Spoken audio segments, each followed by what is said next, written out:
A powerful ocean storm, Hurricane Willa, strikes the Pacific coast of Mexico.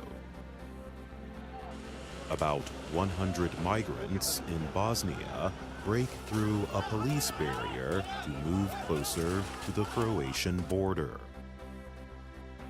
Government workers in Karachi, Pakistan, clash with police officials trying to force them out of state-provided housing. And education and training centers in China reportedly operate as detention centers for ethnic minorities.